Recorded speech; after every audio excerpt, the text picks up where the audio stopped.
Hey, everybody. Welcome to the Parent Whisperer podcast. I'm Richard Ramos. Today, we come to the conclusion of this three-part series on the weapons of influence. Now, in the first episode, I talked about the principles of reciprocity and liking.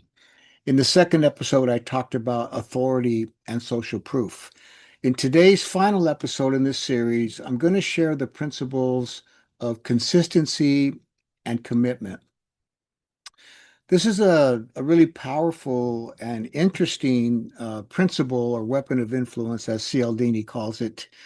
This principle is psychologists have found that there's something about human beings that we have a desire to be consistent, especially after we've made a hard decision or we made a stand on something, we've made a promise, something like that. We made a commitment.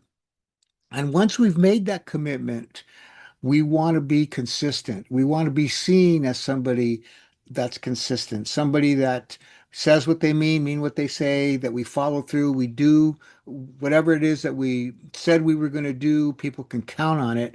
And that's the kind of people that we want to be. That's how we want to be seen, because the opposite of that is to be flaky. And so we don't want to be that way. And when you're not consistent, you're saying one thing and then sometimes you do it and sometimes you don't. You make a commitment and sometimes you come through, but sometimes you don't. That's just called flakiness. But the psychologists say that we just have this innate desire, once we've made a commitment, to be consistent. So let me give you a couple of examples. The first one is from the world of toy manufacturers.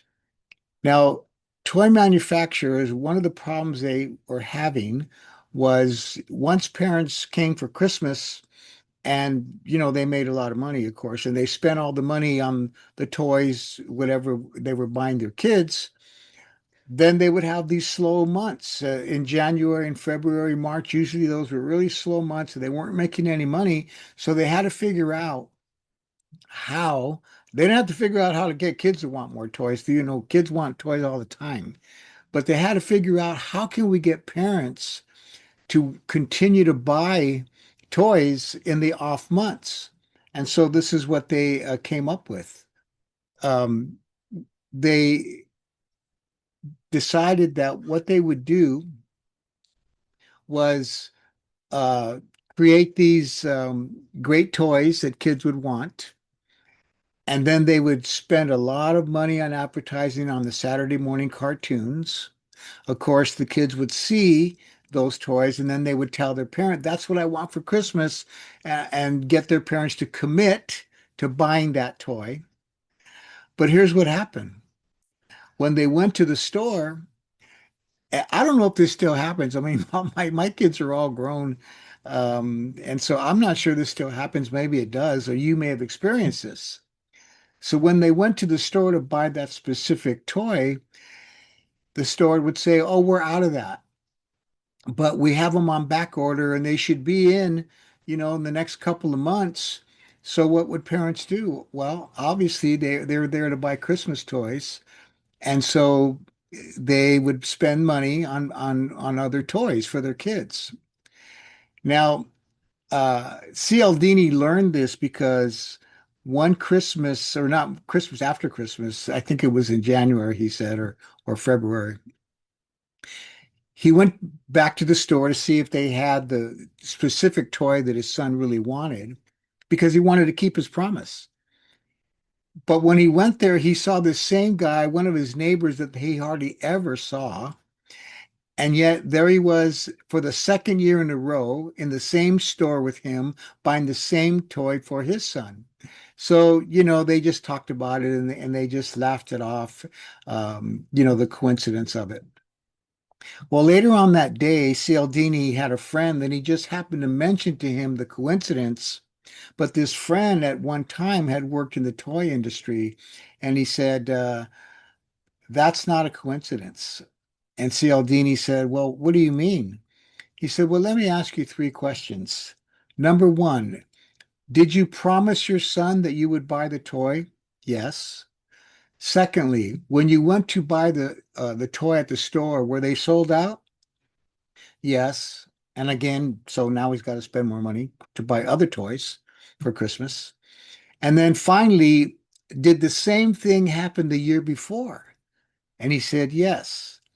So, in other words, he realized that he was getting duped, burned, manipulated because the guy told him that's what they do with these in toy stores. They make a great toy, advertise it big, and then when you go to buy it during Christmas, they say they're out of it. And it's all back ordered. Why?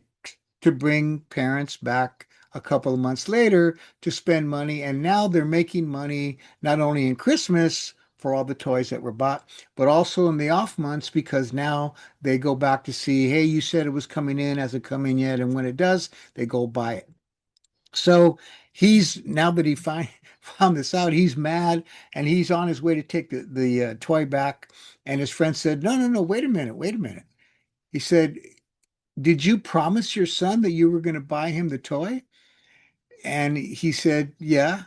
He said, well, if you take it back, now your son's not going to understand why you're doing that. And all he's going to remember is that you didn't keep your promise. And so Cialdini wanting, he tells his story in the book, that I told you about, um, um, that I got these principles from. And so he you know, wants to be consistent, wants to keep his commitment, he wants to keep his word, he wants to keep his promise to his son. And so he changed his mind and he didn't take the toy back. And that's just one way in the book. In where do I have it here somewhere? Um, Influence, the psychology of persuasion. I mean, he talks uh, about so many different ways that this principle of consistency as and commitment or commitment and consistency and how it works. And that was only one story that I just told you. But here's the key, the secret to this principle is that people tend to remain consistent with commitments they make publicly. So I'll give you a personal example of in my life with a program that I committed to called a 75 Hard. A 75 Hard is a system that was created by a guy named Andy Frisella. And he was inspired by his friend who was known as the Iron Cowboy because the Iron Cowboy, his friend, completed 50 Ironmans in 50 days in 50 different states. And let me tell you what that means. For 50 days in a row in 50 different states, he swam you in this Ironman challenge. It's 2.4 miles every day. Then you get out of the water and you bike for 112 miles. And then when you get to the 112th mile, you drop the bike and you run a marathon for 26.2 miles. And normally it takes about 17 hours to complete the swimming, the biking, and the running. This guy did it 50 of these, 50 days in a row. He did it for 50 days in a row in 50 different states. So did it in California, next day he's in Arizona, next day he's in on and on and on. So Andy was really inspired by that. And he just so happened to had made a bet with some friends of his that he would be down to 10% body fat by the next time they met. And it just so happened that from the day he made that commitment to when they were going to meet again was 75 days. And that's how he came up with the name 75 Hard. So so I I took on, that challenge.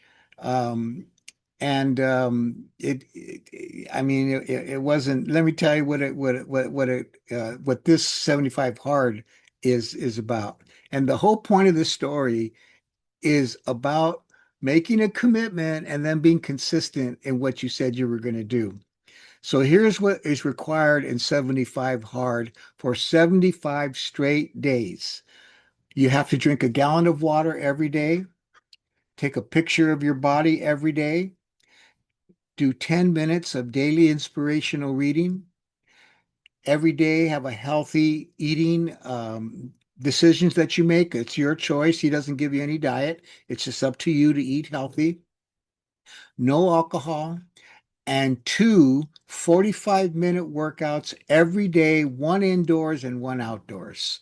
And here's the commitment to consistency.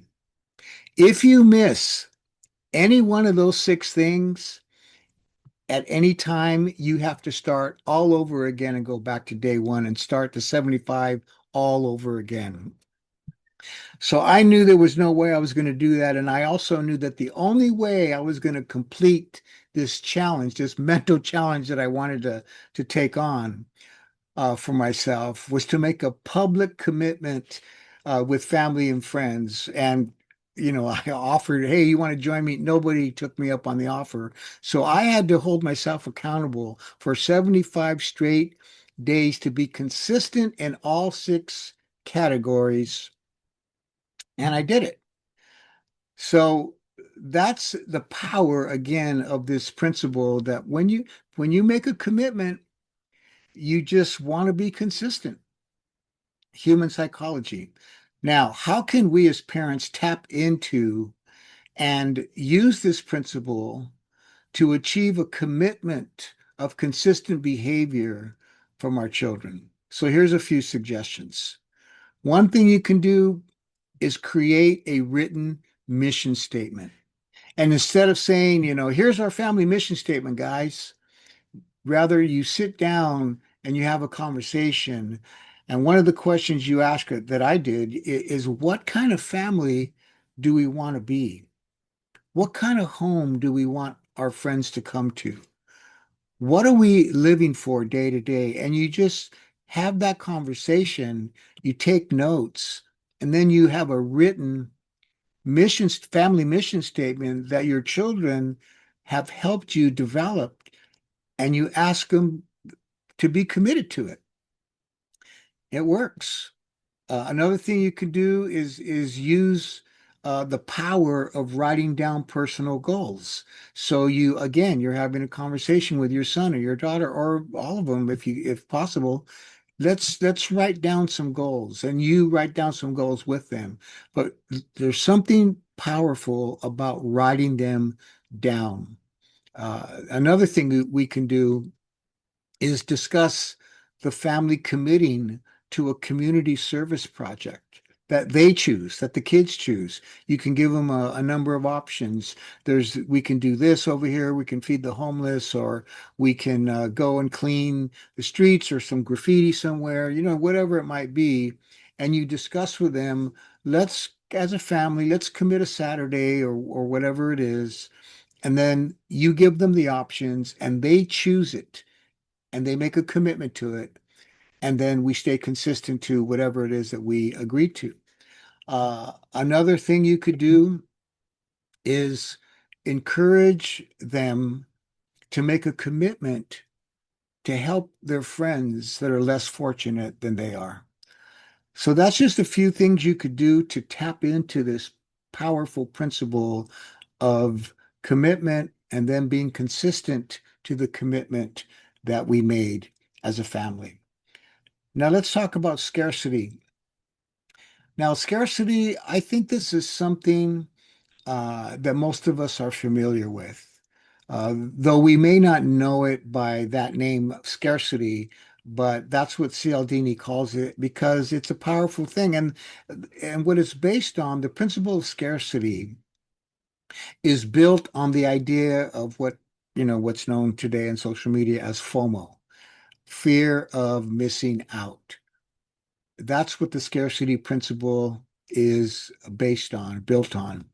The human psychology that these social psychologists spend all their time, studying the human uh, nature and the human mind and human tendencies. is that we, for some reason, we equate what is scarce and limited as valuable. For example, that's why diamonds, I don't know that they're as scarce as they make us think they are, but those kinds of things that are scarce, we put a lot of value on those things. Social psychologists have found that people will give more attention and value to the potential loss of something over the potential gain of something. Again, the fear of missing out. So you and I see this every day, all the time on television, mostly in commercials, or you go to the show, you're bombarded with these commercials, and on the radio, internet, YouTube, social media, because marketers and advertisers are just pros at using this scarcity principle. With the limited release of a certain kind of car, only a limited series, so you got to get yours now. We only made so many of them before they run out, so get yours. Then we see it with the joining expensive clubs that give you access to certain things, certain people, certain places. The exclusive club that only so many people, we have only so many VIP passes that'll get you backstage. Again, the principle of scarcity. And then there's the limited time discounted offer if you buy right now. And if you buy right now, wait, there's more. If you buy now, we'll give you another one free and shipping is free. All of that is based on them tapping into the human psychology that whatever is scarce is valuable and therefore I don't want to miss out. Well, how can we as parents tap into that human psychology in a different way uh, with meaningful, rare experiences with our children that become very memorable? And that's the key. Creating a rare experience with our children, or if you want to say a scarce experience that's memorable because it doesn't happen every week. We're not doing this every week or even every month, but maybe every once a year, maybe a couple of times a year. But the point is that it's rare, it's scarce, and therefore it becomes valuable to our kids. They don't want to miss out on it. Uh, they don't um, consider it if it's always every week. They don't consider that valuable if it's always we're always doing this. Every week we do this. Every week we do this. Every month we're doing this. That's not going to be considered scarce and valuable. But there are certain things we can do. One of them I suggest that I've done with my kids, mainly my girls, is to have a one-on-one parent-child date. Date your girls, date your boys. I mean, but of course, if you do it every week, that's not going to have the value, the rare, scarce value. But if you're doing it just every once in a while, it becomes very special. Another thing is to have special conversations at key moments in the life of your son and daughter. And they remember that one time where dad, he said he wanted to talk to me, took me out to eat or took me somewhere and showed me some things and then shared, some things about life, key moments in their life, or a rare rite of passage, something that only, happens when a kid turns 12 or 13 years old or 21 years old or 10 years old. It's whatever you decide it is, but it's kind of like a rite of passage where maybe you give them something that you say, I've been saving this for you because now you're old enough to have it or to handle it. And that becomes very valuable to them. Another thing is special vacations. And if you can't afford, to fly across the world or to another state, because it costs money. Those kinds of special vacations, that you gotta, if you're going to fly, a plane ticket and then the hotel and then the food and then whatever it is you're going to do while you're there. Or even if you drive somewhere, the gas, the food, the hotel. So that can be expensive. But if you're able to do it, what I'm saying is it's a special thing. It's not happening every month. It's like maybe once a year. Or you could have what they call a staycation. If you can't afford to do these other things, and in a staycation, you plan to visit rare places in your city, in your community, or maybe somewhere that's not too far with your kids. You say, hey, you know what? Let's go here. Let's go visit this. Let's go see this. And you show them, look let's go check it out. We've never done that. It might be in your own city. And when you do stuff like that, it becomes fun, it becomes memorable. And when you announce it to your kids and you give them a date, that's something they're not going to want to miss it. They have FOMO. I don't want to miss out on that with dad, with mom, or whoever it is that maybe their friends come, you know, that kind of thing. And that's how we can tap into this principle of what is rare uh, and what is scarce. And children remember those things for decades.